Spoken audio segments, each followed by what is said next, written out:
नमस्कार दोस्तों, स्वागत है आपका हमारे चैनल पे। आशा है कि जो पिछला वाला वीडियो था वो आपको पसंद आया होगा। तो आज हम इस वीडियो में बात करेंगे वन नेशन वन इलेक्शन के बारे में। हम देखेंगे कि क्यों गवर्नमेंट ये बिल ला रही है और इसके प्रोज और कॉन्स क्या है और क्या इस टाइम पे ये बिल जो है पास हो सकता है।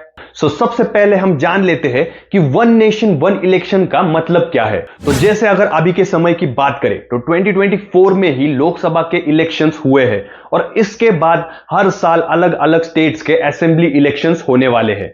तो लोकसभा के 5 साल के कार्यकाल में किसी ना किसी स्टेट्स के असेंबली इलेक्शंस जो है वो होते रहते हैं। लेकिन वन नेशन वन इलेक्शंस का ये जो बिल गवर्नमेंट ला रही है, इसके पीछे का मोटिव ये है कि ये जो सारे स्टेट असेंबली के इलेक्शंस होते हैं वो लोकसभा इलेक्शंस के साथ ही कंडक्ट किए जाए। यानी कि लोकसभा इलेक्शंस के साथ ही सारे स्टेट्स के और यूनियन टेरिटरीज के असेंबली इलेक्शंस भी कंडक्ट किए जाए। 1951 में जब पहली बार लोकसभा का इलेक्शन हुआ था तब ऐसा ही कुछ प्रोसेस था, लेकिन बाद में बहुत सारे स्टेट्स की सरकारें गिर गई और ये प्रोसेस जो है वो कंटिन्यू नहीं हो पाया।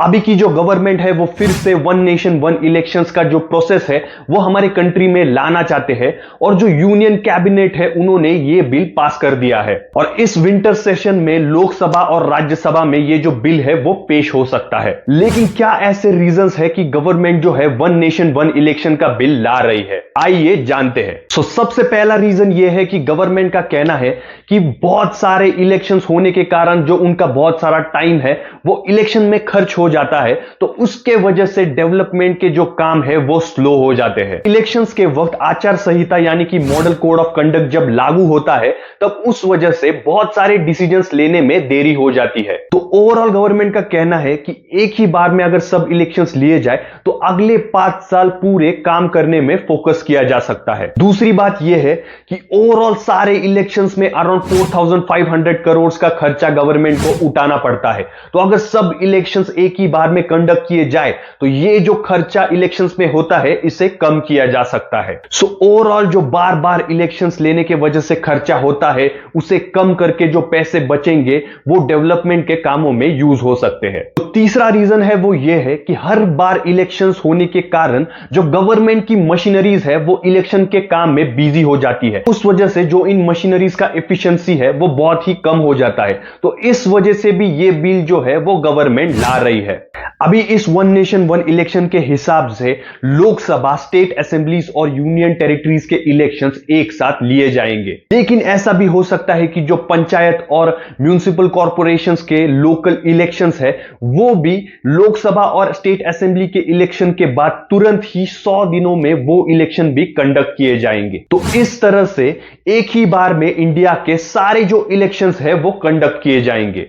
अभी एक पॉइंट ऐसा भी है कि 5 साल का कार्यकाल खत्म होने से पहले अगर कोई स्टेट की सरकार गिर जाए या फिर लोकसभा चुनाव में चुनी गई देश की ही सरकार गिर जाए तो इस चीज को समझने के लिए हम एक एग्जांपल की मदद लेते हैं। अभी समझो कि अगर 2029 में सारे इलेक्शंस हो जाए और जो 5 साल का कार्यकाल है वो 2034 तक चलेगा। अगर समझो कि कर्नाटक की जो सरकार है वो 2030 में गिर जाए तो उसके बाद 2034 तक 4 साल का कार्यकाल बचता है। तो उसके बाद कर्नाटक में फिर से इलेक्शंस होंगे और वो जो सरकार है सिर्फ 4 साल के लिए वर्क करेगी।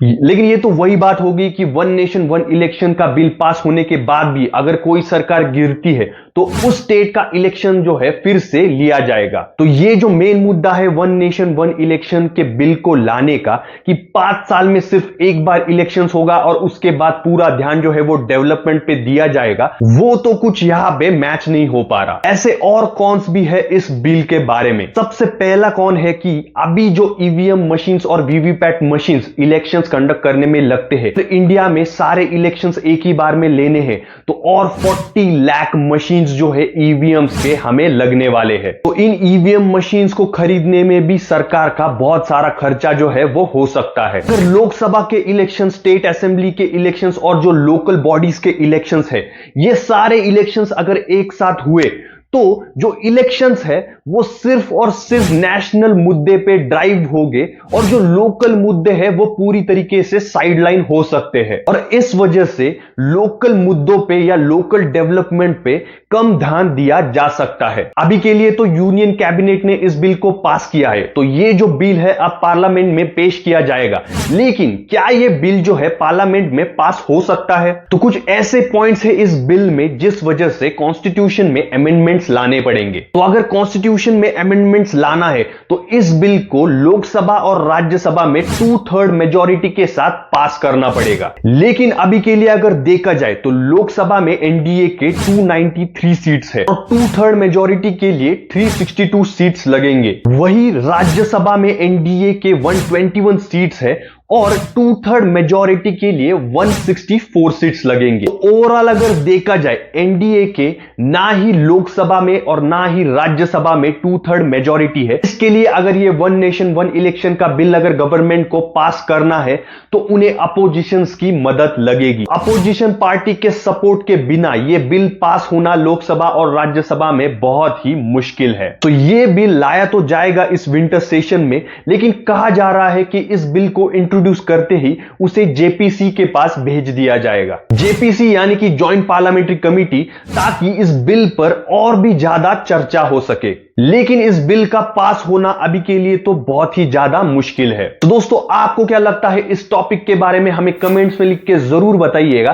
और क्या आपको लगता है कि ये जो वन नेशन वन इलेक्शन का बिल गवर्नमेंट ला रही है ये बहुत ही ज्यादा यूजफुल है या इसका कोई भी यूज हमें होने नहीं वाला है? आपका क्या राय है इस टॉपिक के बारे में हमें जरूर बताइएगा। और अगर आपको ये वीडियो और इंफॉर्मेशन पसंद आई हो तो इसे अपने दोस्तों के साथ शेयर जरूर कीजिएगा और ऐसे और वीडियोस देखने के लिए हमारे चैनल को सब्सक्राइब जरूर कीजिएगा।